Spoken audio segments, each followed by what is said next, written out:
Het is een week van grote contrasten voor Liewe Westra.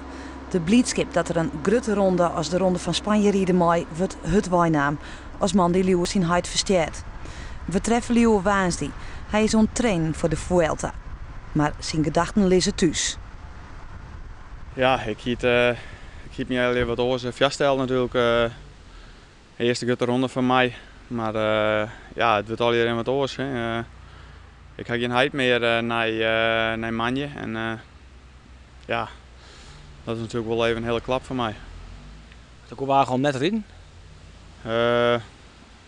Heel even, maar we hadden met de familie er gewoon en we kwamen er gauw achter dat ik gewoon rijden had. Dus hij weer helemaal gek van het fietsen. En oors zit er daar ook aan de kant staan met de trein in eigen. En ja, ik rijd gewoon voor mijn huid en van mijn vriendin en van mijn hele familie en degene die mij steunen. Dus ja, dit is gewoon het beste. En ja, we gaan er gewoon voor. Hij is er gewoon bij, hij shirt het gewoon van bovenaf aan in Assen, dus het komt wel goed. Westra had nog niet een ronde van 3 weken rijden en witte zijn is net wat er verwacht je had. Het is al je nij voor mij. Hè. Ik heb wel eens een keer alle dagen gefietst, maar nu is het 3 weken. Dus het is al je afwachten en we zullen zien wat het wordt. Dus ja, eerst maar dit al even verwerken, hè, wat er maar gebeurd is met mijn huid. En ja, Vreed wordt er begroeven dan, dus dat eerst. En dan gaan we voor de Vuelta, dus dan draai ik de knop om en dan, ja, dan zullen we zien wat het wordt. En ja, geef gewoon eens best doen. Westra kan de knop omzetten en liet hem in de eerste etappe van de Ronde van Spanje voortgaan.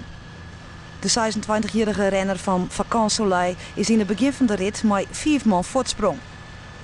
De groep krijgt maximaal 7 minuten voorsprong, maar weten dat ze inroeven zullen terugploegen met sprinters in haar team.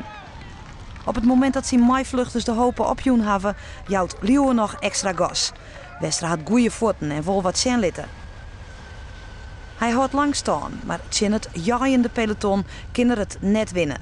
De man die 2 jaar lang zijn werk als stritlisser opzij om het nog 1 keer te bezieken in het profcircuit, op onrieden van zijn huid.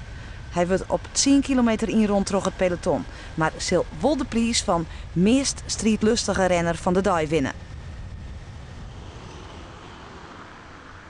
Vreed zorgen we in Dwingelo bij het Rabo-team dat Pieter Wening hem kleermaakt voor de Vuelta. Pieter mocht van Simmer net mooi naar de Tour de France. Zit dat daar had ik het nog dwes en woller het ongelijk van de ploeg zijn litten.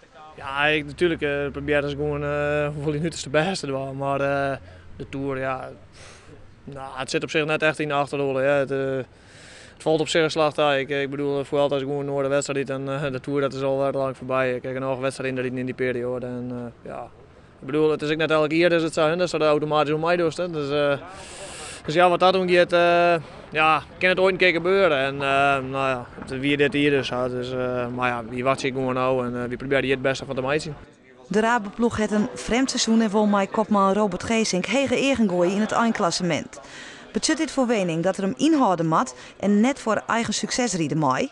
Nou, hier is natuurlijk wel kopman, maar het eerst nog wel het klassement wordt de eerste dagen in Spanje maken. En, ja, dan wist precies hoe het de vorige keer in de steel zit. En dan hadden ze genoeg kansen komen om voor diezelf ook ooit eens een keer wat te proberen. En ja, doordat de er echt zien die eerste dagen dat het gewoon echt voor de eindoverwinning bij de kan. Ja, dan wordt het een nul verhaal natuurlijk. Maar normaal gezien denk ik wel dat ik gewoon nog wel kansen lezen. Ja, het is al een jaar wat je kan net op een zaken voor iedereen. Wie moet gewoon zien of we daar binnen hoe het dan al in want zit. Ploegleider Breukink wil de kaart Geesink als kopman wel uitspelen, maar vindt dat de orenrieders in de ploeg ook haar een etappes uitziekje maaien. Nou, er zullen best dagen komen dat hij mee kan zitten in een ontsnapping. Dat gaat toch zo zijn. Zeker op het terrein waar hij dan goed is, als het een beetje lastig wordt. Dan zijn er heel vaak ontsnappingen waar dan de winnaar van de etappe in zit. En ja, daar zullen wij ook mensen bij willen hebben.